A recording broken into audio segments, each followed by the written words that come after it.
Oh, turn it up. Here we go. Up here with your crew in an awesome view. Everything you love stacked right in front of you. Got your icon pass, powder slash it. 50 plus destinations. Speaking of, did you get your Icon Pass yet, Sean? I'm on iconpass.com dropping in right now. Wow, from just $259 adult, everyone knows you get the best price in the spring. Yeah, that's the good stuff. Okay, done. So pass the good stuff, yeah, it's the good stuff. And now a special motorcycle weather report from Progressive. And today expect mostly sunny conditions with a high on life that can only come from cruising down the road on two wheels. Kids will wave, dogs will bark, and cyclists in padded shorts will instantly regret their chosen mode of transportation. Whereas you, on the other hand, will look super duper cool. Back to you in the studio. This has been a special motorcycle weather report from Progressive, where every day's a beautiful day to ride with coverage from America's #1 motorcycle insurer. Get a quote today and see what you could save. Progressive Casualty Insurance Company and Affiliates.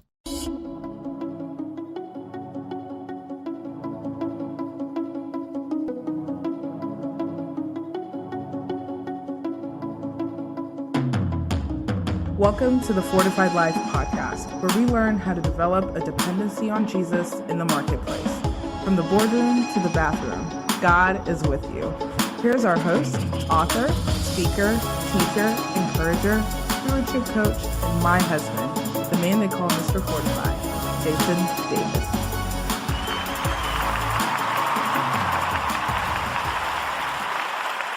Hey, what's going on, everybody? Welcome back for another episode of the Fortified Life podcast. I'm your host, Jason Davis, aka Mr. Fortify. And here on the Fortified Life podcast, we are all about developing a dependency on Jesus in the marketplace.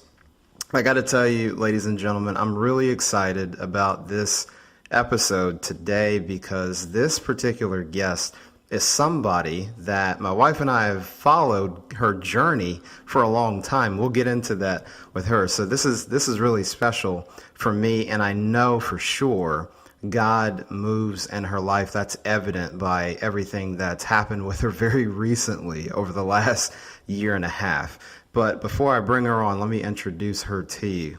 Christy Wright is the #1 bestselling author of Business Boutique, Take Back Your Time, and Living True. She is a certified business coach and speaking coach, and she loves to help people push past their fear to do things scared.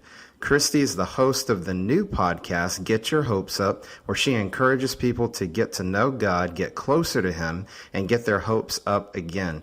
Christy has been featured on the Today Show and Fox News, and in Success, Entrepreneur, and Women's Day magazines. Whether she's running around on stage or running after her kids, Christy makes the most out of life and loves to help others do the same. Christy lives in Nashville, Tennessee with her husband, Matt, and their 3 children, Carter, Conley, and Mary Grace. Ladies and gentlemen, welcome to the Fortified Life podcast, Christy Wright. Hey, thanks for having me. I'm so excited about this. Absolutely, Christy. It's awesome to have you on the show. Christy, we read all of that in your bio, and God has graced you to do a lot of things. But we know specifically over the last year and a half, God has really had you step out into something new. So just chronicle some of that journey for us, what's happened over the last year or two. Yeah, it's a wild story for sure. You know, it's funny. I'm in a small group of women that are going through Discerning the Voice of God by Priscilla Shirer, the study. I did the study years ago. I couldn't remember when, and have read the book. I just love that study. And so I pulled my old book out and I was going through it in May of 2021. And I was writing all about, her first chapter is all about obedience. And it's like, you've just got to obey. And I got notes, Jason. You just got to obey. Just like Abraham, God called him to leave everything. You got to obey. I had no idea. And in just a few months, I would be asked to obey, similar to Abraham, to leave everything. And so after a really incredible 12th year at Ramsey, no intention to leave or go anywhere. I had a great platform there that they helped me build, and business boutique brand and Christy Wright show and coaching and books and all the things. And I was there for life. I planned to be there for life. God had called me there years ago, so I knew I was supposed to be there.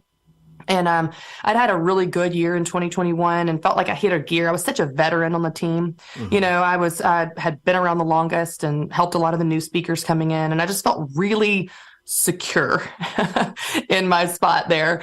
And And in November, almost out of thin air, basically, God called me to leave. And if you would have told me months before God's going to call you to leave, I would have laughed because I'm like, no, God wouldn't do that. God's not going to do that. And so it was very shocking. It was very terrifying. I will say it was confusing at first because you're like, God, why would you do this? Like, why would you do this? But it wasn't confusing in the sense of I wasn't sure if I was supposed to. I've told my girlfriends joking around, I'm like, no, when you look at the affirmations I had, like I had to leave. God was going to strike me with lightning if I didn't leave. Like it was so clear. That's what I had to do. And I'm so grateful that God, in his mercy, I was telling my girlfriends the other day in that group, I said, I think sometimes, I don't know this for sure. I don't think it's a formula, but I think often the harder the call, the more he walks to you, the more he shows his closeness, gives his affirmations because he knows it's a really hard call. So he gave me so many affirmations. And after a few months of walking that out, I left, I came home, I rested. God told me I was supposed to rest for 3 months. I was supposed to do nothing for 3 months. He was very clear that I was not supposed to just go do some stuff and not panic to make money or be scared about bills and all the things. And so I just rested and I stayed home and was still in seminary classes at the time and still had help at the house at the time. We had a nanny for 5 years. And so it was just life as normal, other than that, walked away from my job. I tried to keep everything else steady to really process that and grieve that. You know, that was a grieving process. I was sad. And then one day in February, I woke up and I had this idea to train speakers.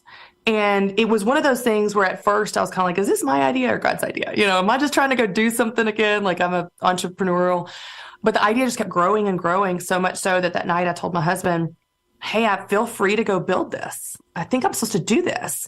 And it just starts clicking, Jason. Like I start to see like, oh, this has always been in me. Oh, I've been helping people in green rooms for years. Oh, I've been writing talks for other personalities behind the scenes that no one knew about because I love to craft messages. And I love to help people get the story in their head and their heart out in a compelling way through story and through a basic story arc and calling your audience to action and how to deliver it. And I'm good at that. Like I can say that I'm gifted at that. And I've learned from the best of the best. I have had a front row seat with peers and mentors that are some of the most brilliant minds and speakers in the country. And so I have learned from the best for 12 years. So it just starts making sense that I'm supposed to do this. I mean, it just starts like clicking, like this is the thing. And then I start getting all those affirmations, you know, one day after another, it's like in my face. One day, in fact, I was doing a post for my seminary class. It was Old Testament and it was on Jeremiah. And so I go to Jeremiah in the Bible to start to like kind of pull some verses for my homework. And my eyes go to Jeremiah 1:6. And it's where God calls Jeremiah to be a prophet. And Jeremiah responds, alas, sovereign Lord, I do not know how to speak. And the words jumped off the page at me. You know that feeling, you know, where you read something and the Holy Spirit is like, this is for you. It was like a neon, you know. And the Lord spoke to me and he said, Christy, there are a lot of people that I'm going to use that don't know how to speak. You're going to teach them. And chills went up my arm and I was like, this is the thing. I knew when I left, God was going to give me the thing. I knew I'm still called to speak and preach and write. Like those are the things I've been doing that I'll continue to do. But I knew there was something he hadn't told me yet when I left. And I even said that on the last episode of the Christy Wright Show. And so I thought, this is the thing. So I go back to the calendar and I'm like, what was that random Thursday where I wake up and the moment I'm conscious, I have this idea to train speakers. And it was February 24th. And I go back on the calendar 3 months because God told me 3 months. And I knew it was going to be 3 months to the day. For some reason, he just said 3 months. But I didn't know when that started. And I didn't know when it ended, right? It's a long process of walking this whole thing out. So I go back to the calendar. And 3 months from February 24th, the day that I had the idea to train speakers, was November 24th. It was the Wednesday before Thanksgiving when I sent an email to Dave Ramsey's assistant letting her know I needed to meet with him, which I don't do. That was the day I obeyed and took action on the call to leave, where there was no turning back. It was the first domino that knocked over all the dominoes. It was the day I obeyed.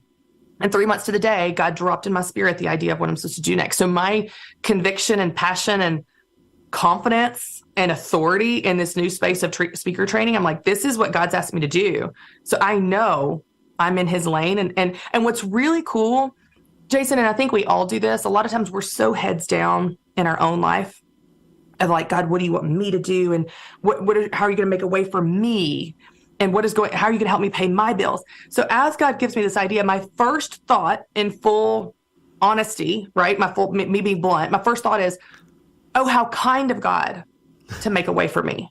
How kind of God to carve out a path for me to create an income for my family that honors Ramsey, right? Like that was a narrow lane, and God carved it out. How good of God to take care of me.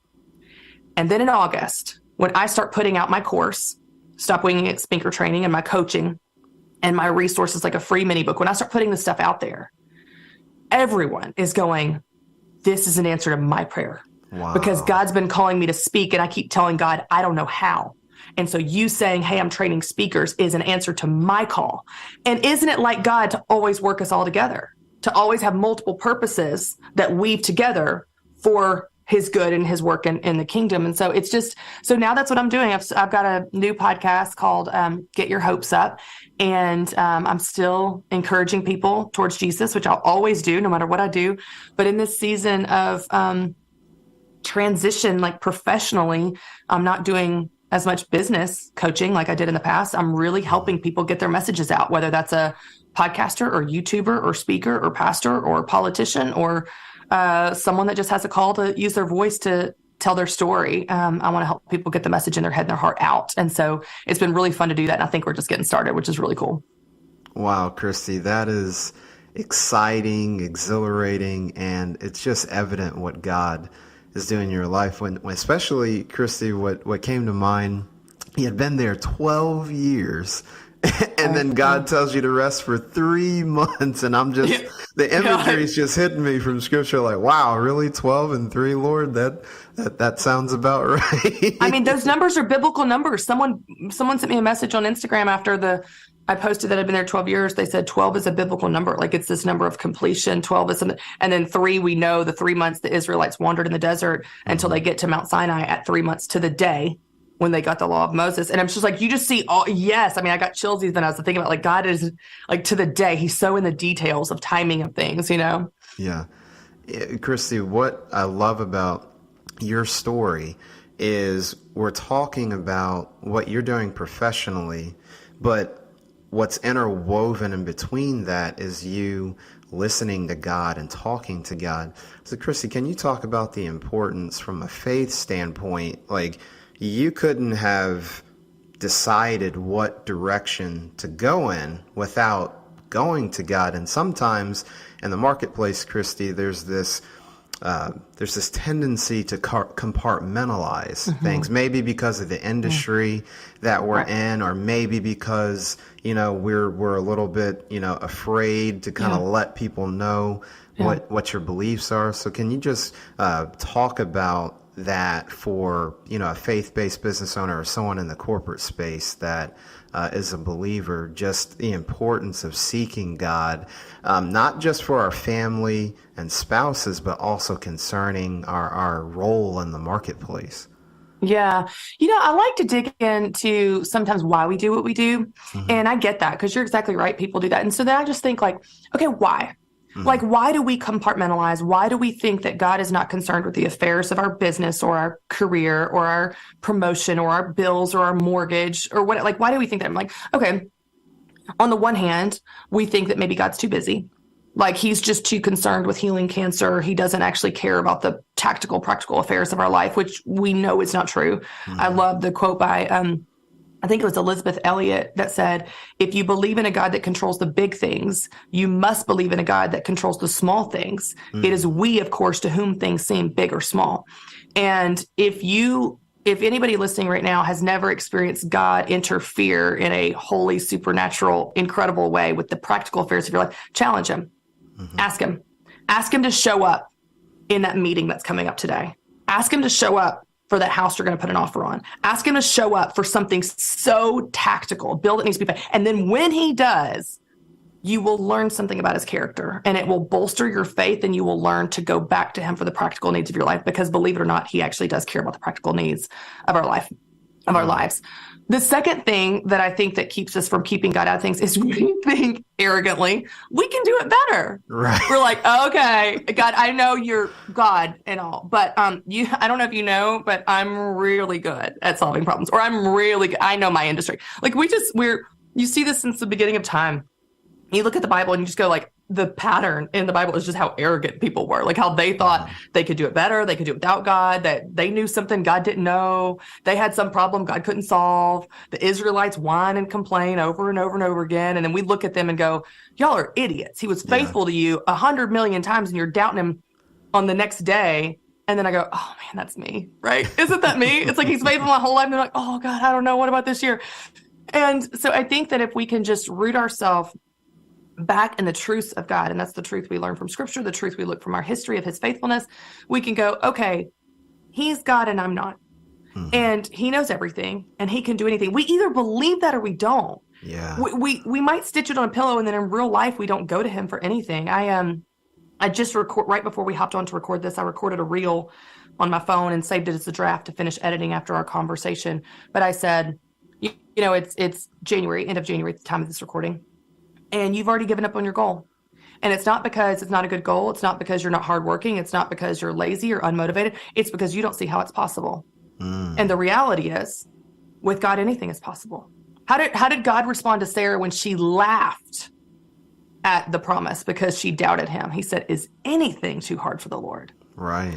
And so I just encourage people to go, no, remind yourself of who God is as you see his attention to detail and his involvement with the affairs of the world through history in the Bible, and consider that he might be able to be that involved with you and challenge him. And I don't mean like test him in like an arrogant way. I mean like go to him and go, God, I've got you in a box.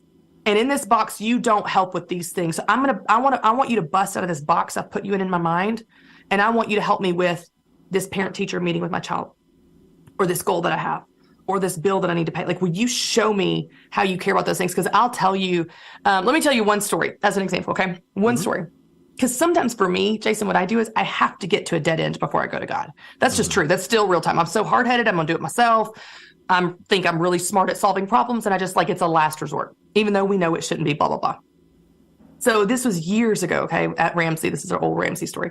Years ago, when I was very first getting started, we knew that I was going to help women start businesses. That was the story of my mom. I was a business coach, yada, yada, yada.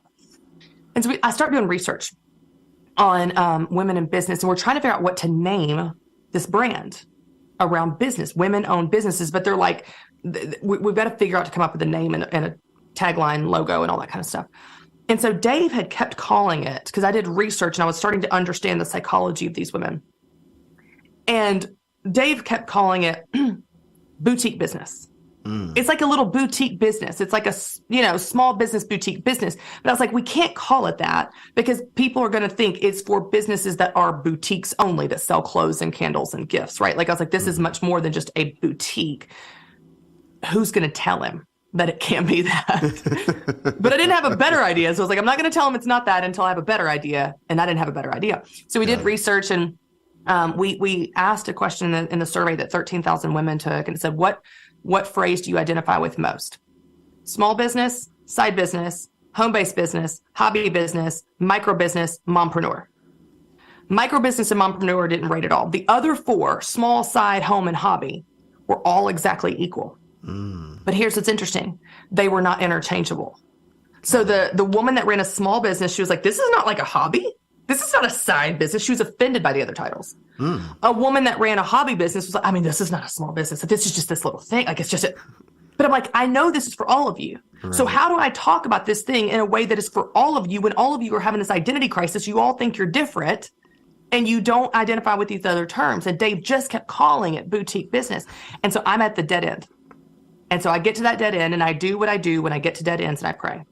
And I'm sitting in my bed. I'm like, Lord, we need a name for this thing. Dave Ramsey thinks it's going to be boutique business. It cannot be that. I think they've already bought the URL. I know it cannot be that, because we're going to isolate everyone that's not a boutique. I need a name. And God said, flip it. It's the business boutique. You're not describing them. You're describing you. You are the place that people come for all things business.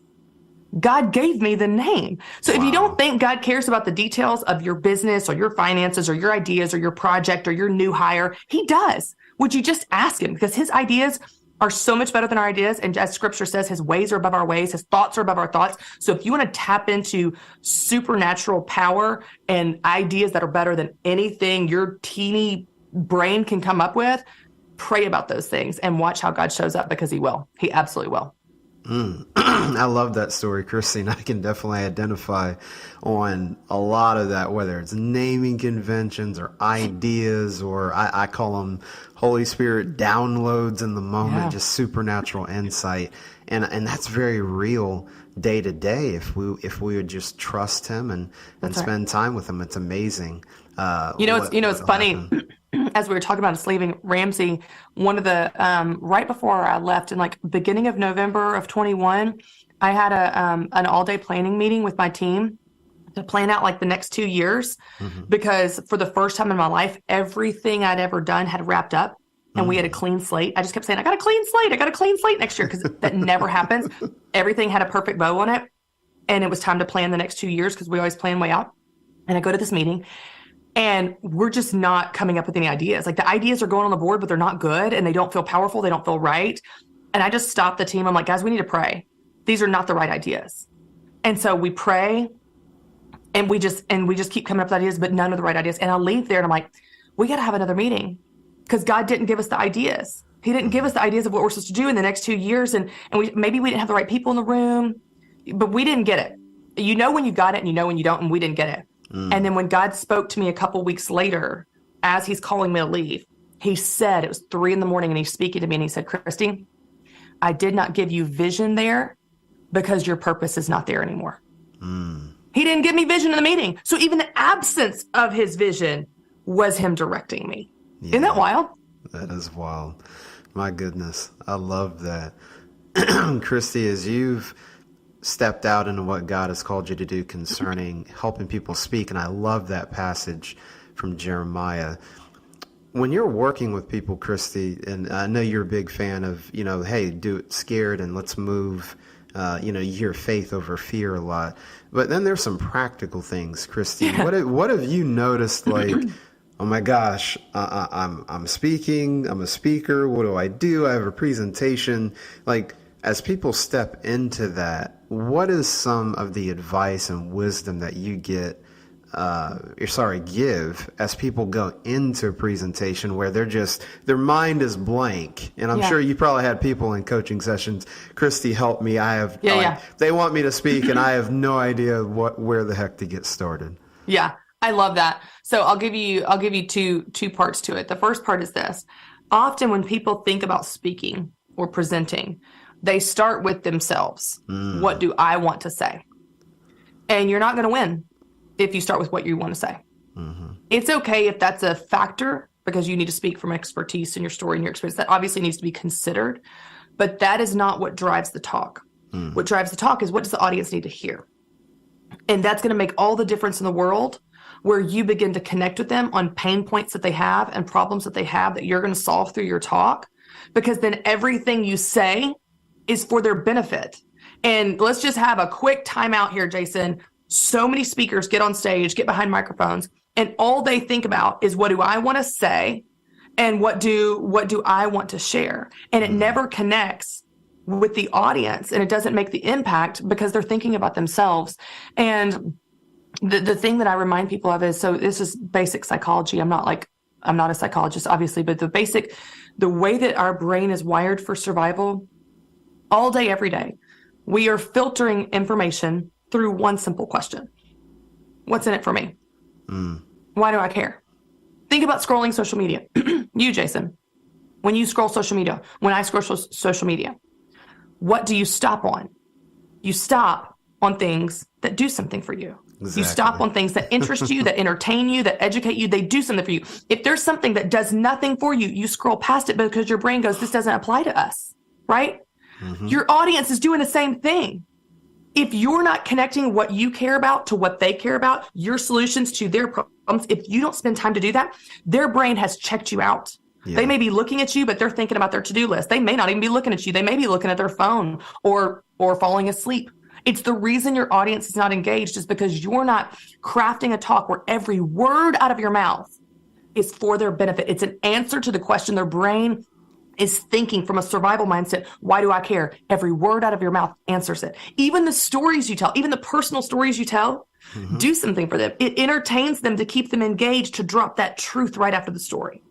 And so there's purpose and intentionality in everything that we say and deliver. And the purpose and an intentionality is for the benefit of the audience. It is what they need to hear. If there's anything that you want to say that they don't need to hear, it needs to get cut, because you're not there for you. You're there for them. You're not there for standing ovations. You're not there for applause. You're not there for good reviews. You're there for life change and transformation for them. And so everything you craft and do is for them. And the second thing that I would say, and this is really tactical, but I have, after doing this for a long time, but doing it intentionally as a business this last 6 months, it is something people genuinely need help with, Jason. Like, we don't know how to do this.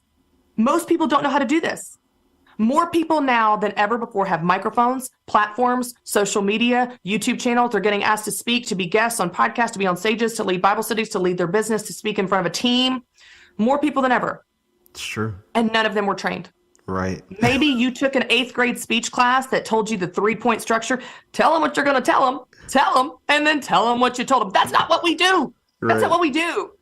It's not more complicated than that in terms of difficulty, but it's more engaging than that. It's more personal and empathetic and entertaining. It's a story arc where you take people on a journey where they're on the edge of their seat because you unpack the problem that they have that makes them care about your solution. Then you give them that solution about what is possible about the future. Then you lead them to the action of what they're going to do about it to apply it to their life so that something actually moves and shifts and changes in their life because of your time in front of a mic.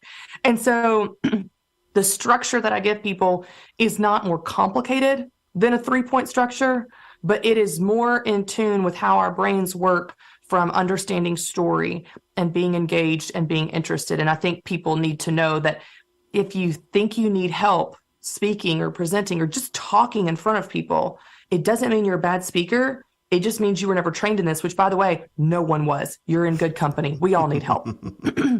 I love that, Christy, and you're right. Just there's more people than ever with platforms, and dare I say, Christy, it can come across very quickly. People message me all the time, Jason. They're like, "Can I sponsor my pastor to go through your course?" But here's the thing: the worst speakers don't know they're bad. That's what's so bad. The people that need my teaching the most would never sign up for my course. They're like, "Oh, I'm great." I'm like, congregation may not agree.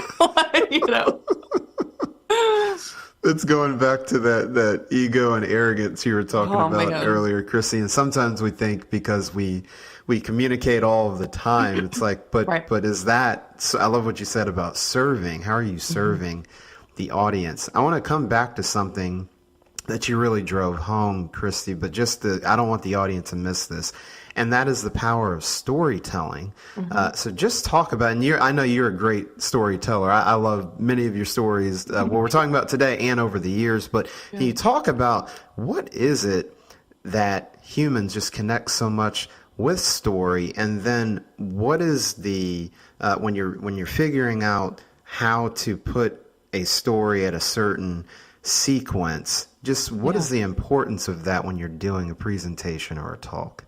Well, there's fascinating research on story and how our brains work. So, for example, I'll tell you behind me. Let me see if I can find it. One of my favorite speaking books is called Talk Like Ted by Carmine Gallo. It's not just for speakers, by the way. It's for salespeople, business people, anybody.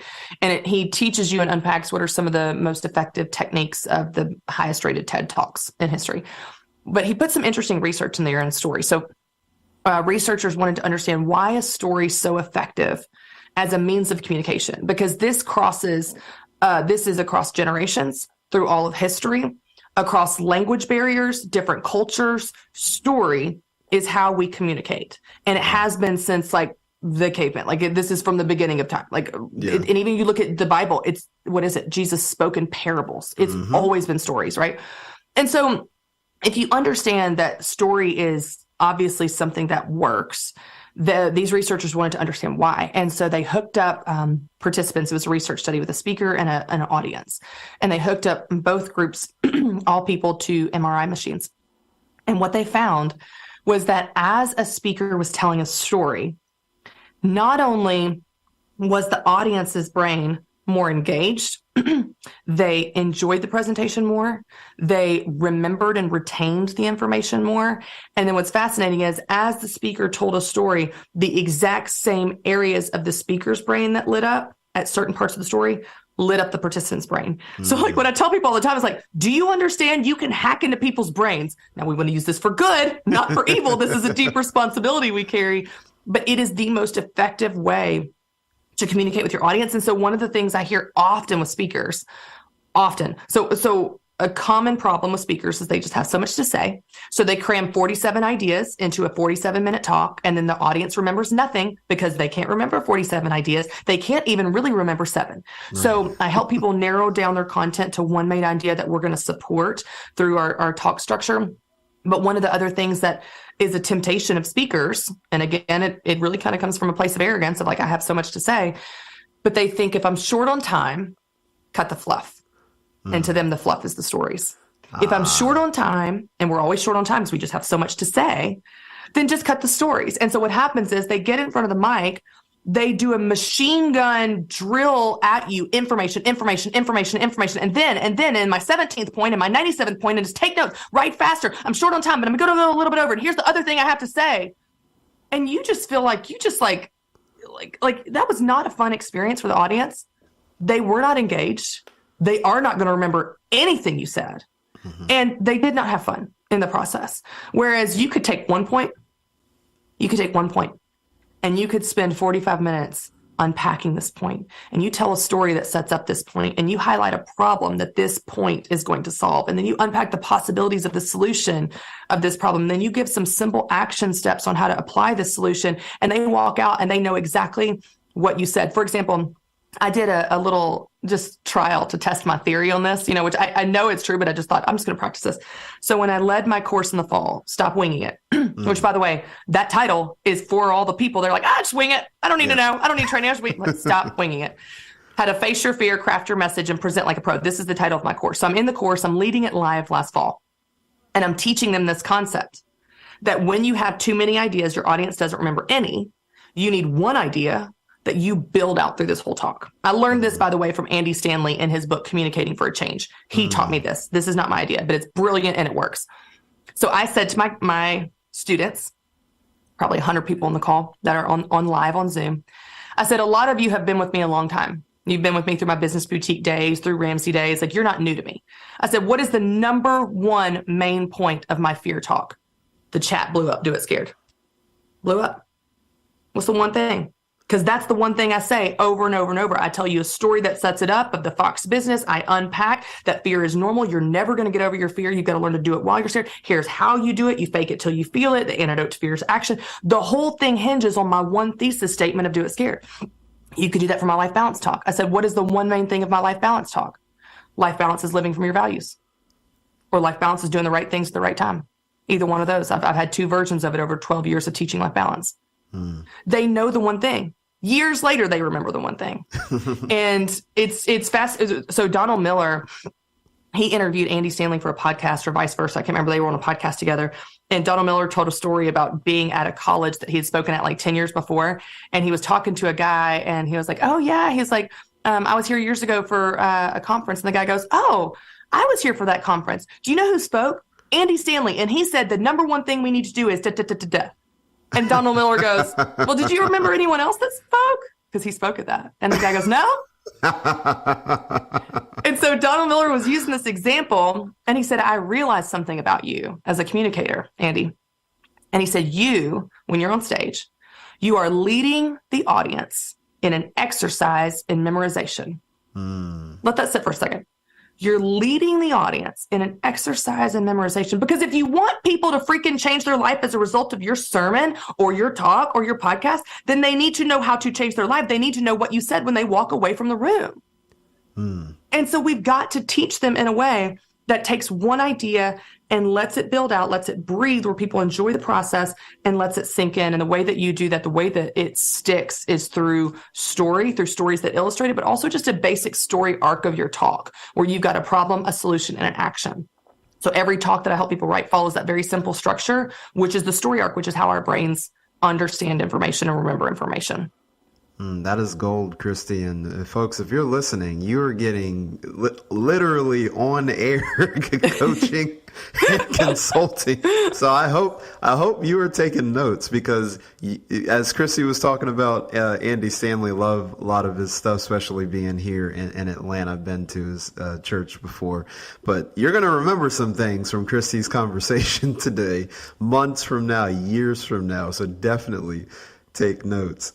Christy, before we get ready to wrap up, you yourself have your own podcast platform. So speaking of all the different communication mediums, you can do talks, and there's video and TV, but podcasts, podcasts, it seems like, Christy, whenever people are like, oh, it's another podcast, it's like podcasts blow up again, and there's just more getting created every day. So what is your podcast, Get Your Hopes Up, about? And just talk about just what God is doing on that show.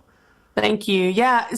My, a guy on my team back in 2016 came to me and said, I think we should start a podcast, a business boutique podcast. And I was like, okay, sure. Cool. Okay. Like, it was just like, whatever. Like, I didn't have this big strategy or dream. I just kind of went along with his idea. And what's interesting is it just really blew up. It really did well. Like, it connected with people in the tactical teaching. And over time, we kept building that out. It then turned into the Christy Wright Show in 2020, which was more faith and personal development in addition to business, in response to, like, people kept showing up for more than just business. And so we responded to that. And then when I left Ramsey, they had kept the show. It was their show. It was all their stuff. And so they kept all that.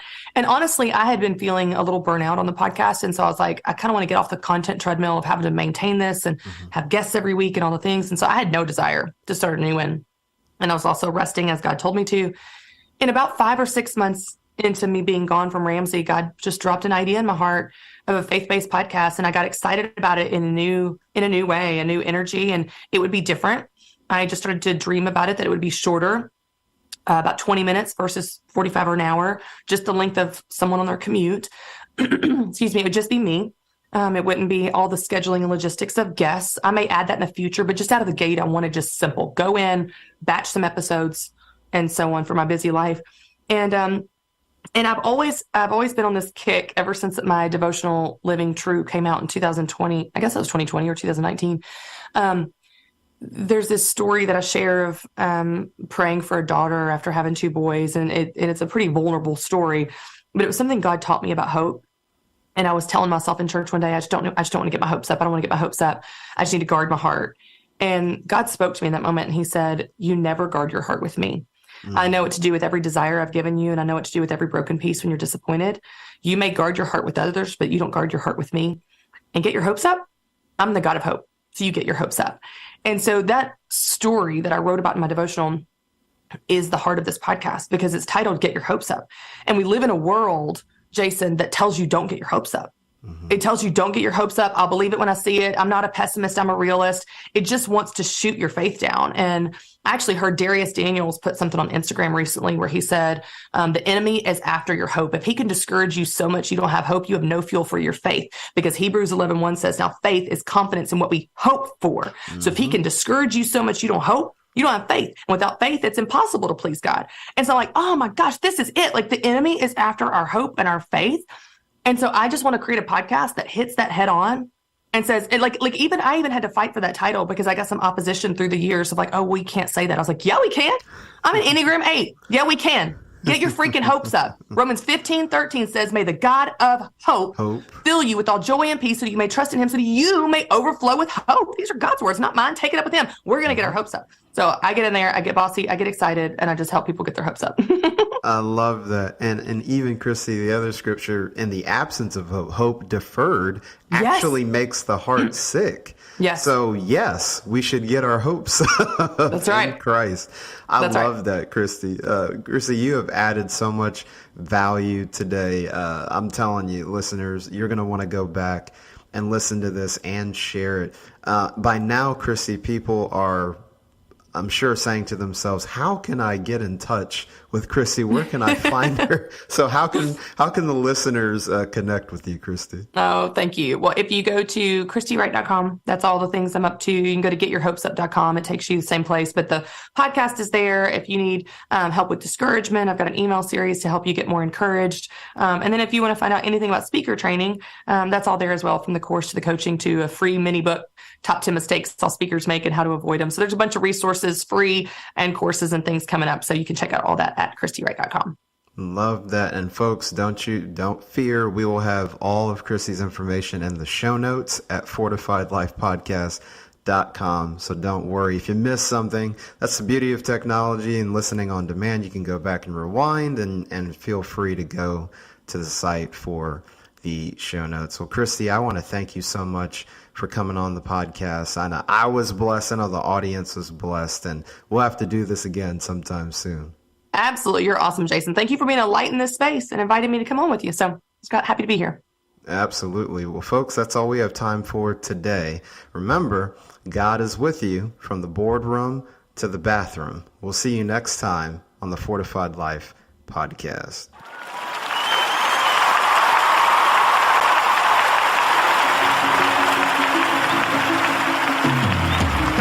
Thank you for listening to the Fortified Life podcast. You can catch us live on Wednesdays at 8:30 p.m. Eastern Time and on demand. Check out fortifiedlifepodcast.com for more details. To learn how to live out your faith in the marketplace, grab a copy of Jason Davis's book, Fortified, Being Rooted in God's Plan for Work and Business. Available on Amazon.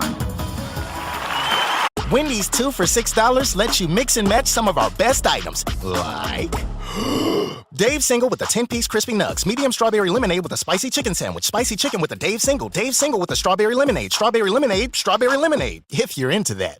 Chicken Sam, crispy nugs, strawberry lemonade, Dave's, nugs, Sam. Whew. Pick what you want at a price you want. Choose wisely. Choose Wendy's 2 for $6. For a limited time, price and participation may vary at U.S. Wendy's. On the card only. Single item at regular price. Progressive presents Adjusting to the Suburbs. I never thought about space in my cramped apartment, but in this house, all I see is empty space. The sofa and ottoman look like tiny islands in a sea of hardwood floors. I could get 2 ottomans in the living room, but then I'd need another sofa. I could tell people I'm into minimalism. Anyway, when you save with Progressive by bundling your home and auto, that's the easy part of adjusting to the suburbs. Progressive Casualty Insurance Company. Coverage provided in service by affiliates and third-party insurers.